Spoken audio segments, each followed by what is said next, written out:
விக்டோரியாவின் பிராந்திய பகுதிகளில் வசிக்கும் விக்டோரியர்கள் குடும்ப வன்முறையால் கடுமையாக பாதிக்கப்படுவதாக சமீபத்திய அறிக்கை ஒன்றில் தெரிய வந்துள்ளது. விக்டோரியாவில் உள்ள பிராந்திய பகுதிகளில் வசிப்பவர்கள் நகர்ப்புறங்களில் வசிப்பவர்களை காட்டிலும் குடும்ப வன்முறையை அனுபவிக்கும் வாய்ப்பு கிட்டத்தட்ட 2 மடங்கு அதிகம் என்ற குற்றப்புள்ளியியல் ஏஜென்சி விக்டோரியா தரவு அறிக்கைகள் கண்டறிந்துள்ளன. 2023-2024 நிதியாண்டு தொடர்பாக விக்டோரியாவின் பிராந்திய பகுதிகளில் வாழும் 1 லட்சம் பேருக்கு குடும்ப வன்முறை விகிதம் 2157 என்ற தரவு அறிக்கைகள் காட்டுகின்றன.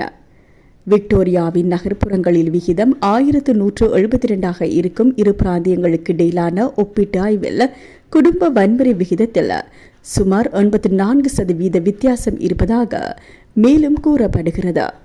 இந்த வேறுபாடு நகர்ப்புறங்களில் குடும்ப வன்முறை விகிதத்தில் சிறிதளவு அதிகரிப்பை காட்டுகிறது. கடந்த 5 ஆண்டுகளில் அதிகரித்த பின்னணியில் பிராந்திய பகுதிகளில் இந்த எண்ணிக்கை 18.2% உயர்ந்துள்ளது. விக்டோரியா மாநிலத்தின் கிழக்கு மற்றும் வடமேற்கில் அமைந்துள்ள பிராந்திய பகுதிகள் 2022-2024 நிதியாண்டு தொடர்பாக குடும்ப வன்முறை அதிகம் உள்ள பகுதிகளில் பெயரிடப்பட்டுள்ளதாக தரவுகள் மூலம் தெரிய வந்துள்ளது.